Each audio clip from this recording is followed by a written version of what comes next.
wakati uliopo. Indagihe. Mfano. Urugero. Kitenzi kununua. Inshinga kugura. Ninanunua. Ndi kugura. Ninanunua shati. Ndi kugura ishati.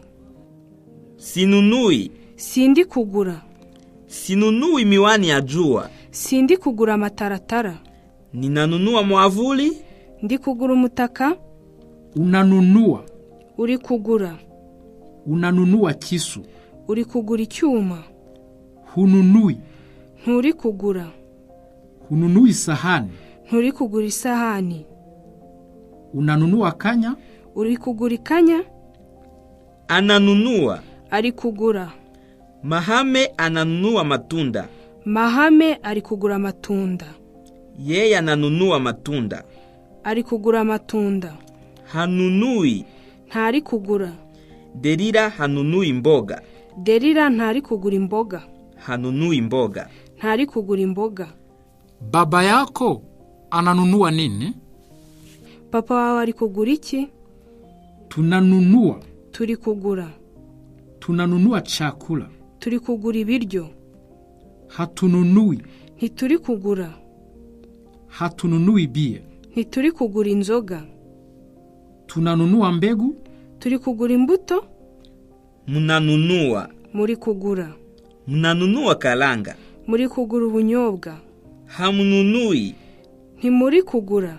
Hamununui mchele. Ntimuri kugura umuceri. Munanunua nini? Muri kugura iki? Wananunua. Bari kugura. Wavulana wananunua simu. Abasore bari kugura telefone. Wananunua simu. Bari kugura telefone. Hawanunui. Ntibari kugura. Wasichana hawanunui vitabu. Abakobwa ntibari kugura ibitabo. Hawanunui vitabu. Ntibari kugura ibitabo. Mabibi wananunua vitu gani? Abagore bari kugura ibintu ki? Wakati ujao. Inzagihe. Mfano. Urugero. Kitenzi kula. Inshinga kurya. Nitakula. Nzarya. Nitakula samaki. Nzarya amafi. Sitakula. Sinzarya. Kesho sitakula viazi. Ejo sinzarya ibirayi. Nitakula supu. Nzarya isupu. Utakula. Uzarya. Utakula nanasi. Uzarya inanasi. Hutakula. Ntuzarya. Hutakula mapera. Ntuzarya amapera. Utakula nini kesho? Ejo uzarya iki? Atakula. Azarya. Nilele atakula kuku. Nirere azarya inkoko. Atakula kuku. Azarya inkoko. Hatakula. Ntazarya. Nilele hatakula kondoo. Nirere ntazarya intama. Kesho kutwa. Ejo bundi. Yeye hatakula nyama ya kondoo.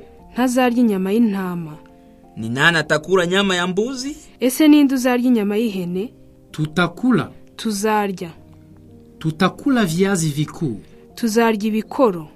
Hatutakula. Ntituzarya. Hatutakula mihogo kesho mchana. Ntituzarya imyumbati ejo kumanywa. Sisi wote tutakula maharagwe. Twebwe twese tuzarya ibishyimbo. Mtakula. Muzarya. Katika mwezi wa 5. Mu kwezi kwa 5. Ninyi mtakula njegere. Muzarya amashaza. Hamtakula. Ntimuzarya. Hamtakula ugali katika mwezi huo. Ntimuzarya umutsima muri uko kwezi. Mtakula karoti lini? Muzarya karoti ryari? Watakula. Bazarya. Wanafunzi watakula mayai. Abanyeshuri bazarya amagi. Watakula mayai saa 6. Bazarya amagi saa 6. Hawatakula. Ntibazarya. Abilia hawatakula kisamvu. Abagenzi ntibazarya isombe. Hawatakula kisamvu. Ntibazarya isombe. Je, watoto watakula wali? Mbese abana bazarya umuceri? Wakati uliopita. Impitagihe. Mfano. Urugero. Kitenzi kuyenda. Inshinga kugenda. Nilienda. Nagiye. Jana nilienda kwetu.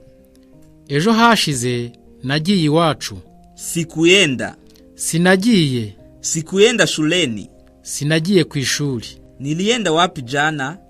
Ejo hashize nagiye he? Ulienda. Wagiye. Mwezi uliopita ulienda kijijini. Mu kwezi kwashize wagiye mu cyaro. Hukuenda. Ntiwagiye. Hukuenda mjini. Ntiwagiye mu mujyi. Ulienda sehemu gani mwaka uliopita?